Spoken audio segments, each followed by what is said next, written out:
Praise the Lord. जय मसीह की। Welcome to walking on water Wednesdays. मेरा नाम है अंजलि नाथ। आइए हम मिलकर परमेश्वर पर निर्भर होना सीखें। आज हम अपनी गलातियों की पत्री की स्टडी को कंटिन्यू करेंगे। आज हम फिर से चैप्टर 5 उसकी वर्स 1 को देखेंगे। लास्ट टाइम जब मैंने रिकॉर्ड किया था मैंने गलत वर्स के साथ रिकॉर्ड कर दिया था क्योंकि I was meditating on that verse already. So गलती से मैंने उस वर्स को लिख दिया था।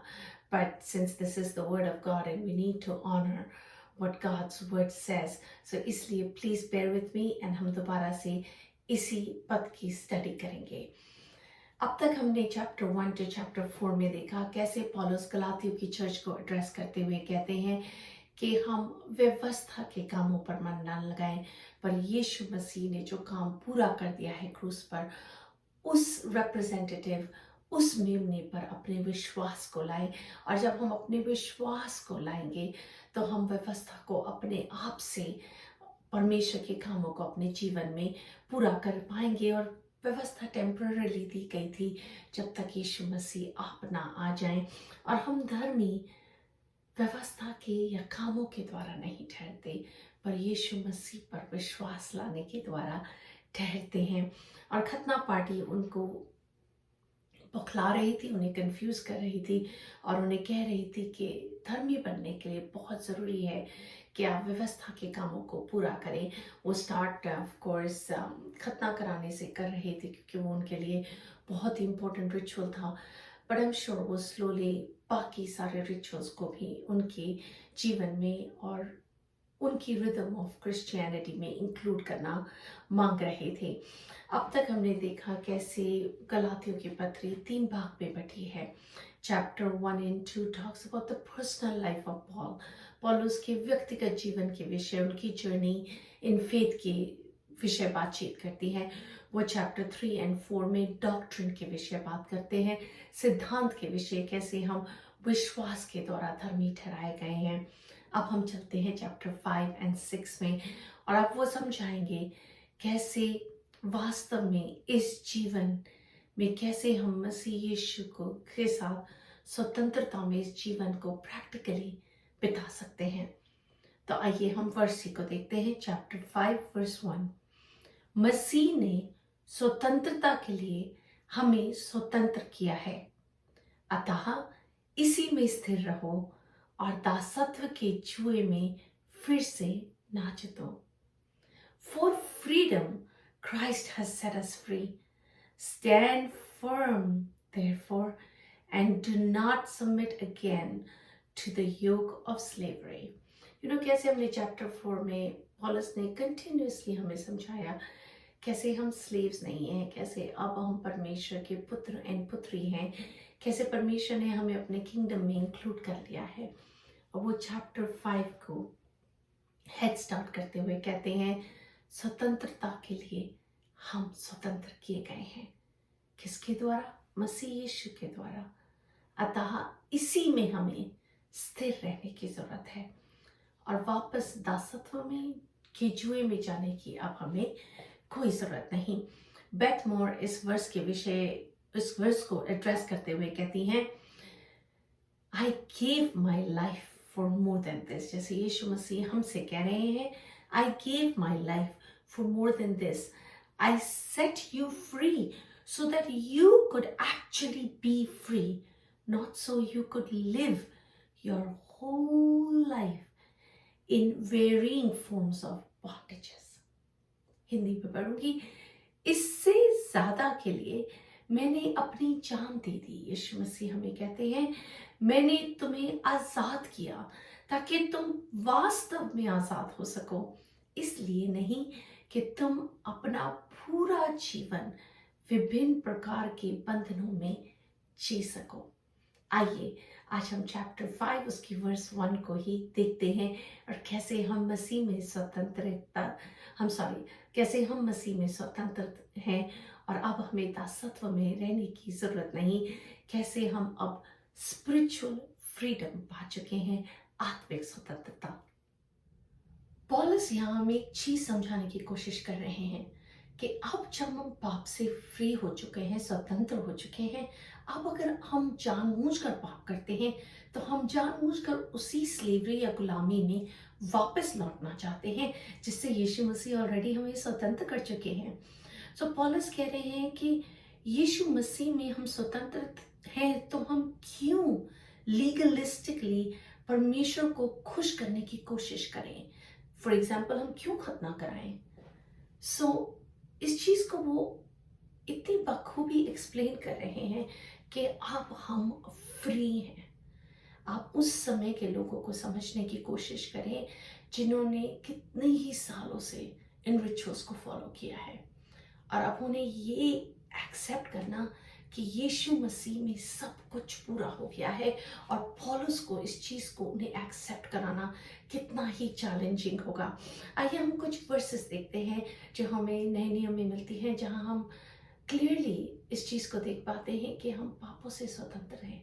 यीशु मसीह ने दाम चुका दिया है, अब वी आर स्पिरिचुअली फ्री। यूहन्ना रचित सुसमाचार उसका 8वां बाब 36 आयत में लिखा है, इसलिए यदि पुत्र तुम्हें स्वतंत्र करेगा तो सचमुच तुम स्वतंत्र हो जाओगे, अपने आप से नहीं, यीशु मसीह के द्वारा। रोमियो 6:12 में लिखा है, इसलिए पाप तुम्हारी नश्वर शरीरों में राज्य ना करे कि तुम उसकी लालसाओं के अधीन रहो। इसका मतलब यीशु मसीह का कुर्बान होना व्यर्थ ही हो गया। दूसरा कुरिन्थियों 3:17 में लिखा है, प्रभु तो आत्मा है और जहाँ कहीं प्रभु का आत्मा है वहां स्वतंत्रता है। So the spirit of God also moves in freedom, in liberty. So अगर हम स्पिरिट के चलाए चलेंगे तो हम अपने आप से ही स्वतंत्र जीवन यीशु मसीह पर विश्वास करने के द्वारा जी पाएंगे।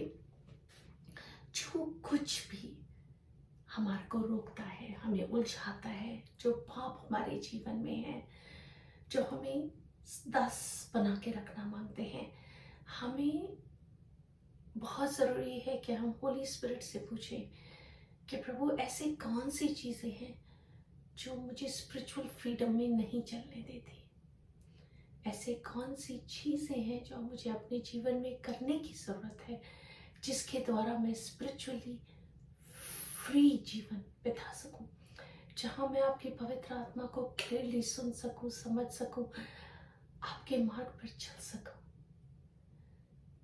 And I am sure the Holy Spirit will reveal it to you. जैसे मैंने लास्ट टाइम शेयर किया था, हमारी फैमिली में alcoholism was a big thing, and चाहते हुए भी कितनी ही जनरेशन्स उसे नहीं तोड़ पा रही थी। और जब मैं यंग ही थी, जब मैं बिलीवर बनी, तो परमेश्वर ने, पवित्र आत्मा ने एक चीज़ को मेरे अंदर डाला कि मैं उस चीज़ को सैक्रिफाइस करूं।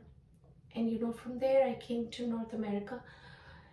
इंडिया में करना आसान था because it was very visual to see कैसे ये अल्कोहलिज्म फैमिलीज को बर्बाद कर रहा था।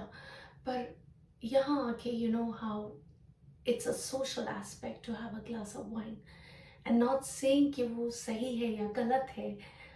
आई वॉज नॉट कन्विंस्ड बिकॉज परमेश्वर ने मेरी वॉक में ही मुझे इस चीज़ के ऊपर विजय दी थी और उसके अधीन होना मैं किसी भी रूप में अलाउ नहीं कर सकती थी। So I honour that.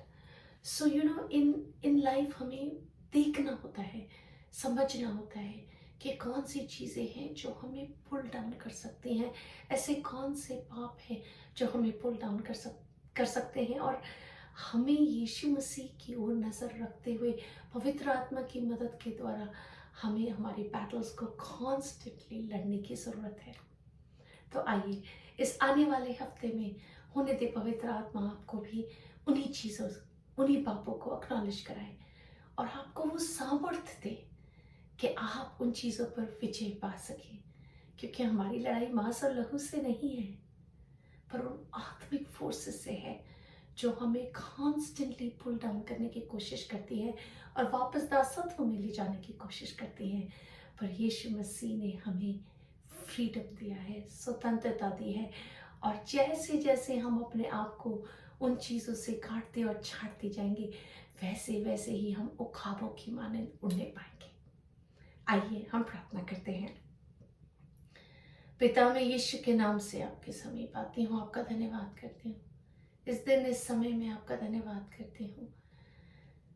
कैसे पौलुस हमें सिखाते हैं यीशु मसीह कि आत्मिक जीवन में स्वतंत्रता है। अगर हम आत्मा के चलाए चलते हैं खुदावन, तो हम स्वतंत्र लोग कहलाए जाते हैं। हम धन्यवाद करते हैं प्रभु जी। हम अपनी आंखें आपके उद्धार के काम के ऊपर लगा के रखें। इस नए साल में प्रभु जी होने दे आप हमारे राजा, हर क्षेत्र में ठहरे यीशु मसीह। हमारे तमाम बैटल्स को खुदावंदा आप हमारे लिए लड़ सकें यीशु मसीह, ताकि हम आप में जयवंत से भी बढ़कर हो सकें। और प्रभु जो आप हमसे चाहते हैं होने दें, हम पूरे सरेंडर में उस चीज़ को कर सकें, और हम प्रभु जी मिलकर आपकी उपासना स्वतंत्रता में, आज़ादी में, आत्मा से भरपूर होकर करने पाए। प्रभु जी हम आपका धन्यवाद करते हैं। आपने हमें अपने फेवर में बुलाया है खुदावन, और इस साल खुदावंदा हम उस ब्रेक थ्रू को, उस फेवर को बखूबी देखने और एक्सपीरियंस करने पाएंगे। हर चीज़ को, हर बात को आपके हाथों में सौंपते हुए यीशु मसीह आप ही के मीठे और जलाली नाम में मांगती हूँ, सुन और दया से ग्रहण करें। आमीन। God bless you. Stay blessed. Stay safe.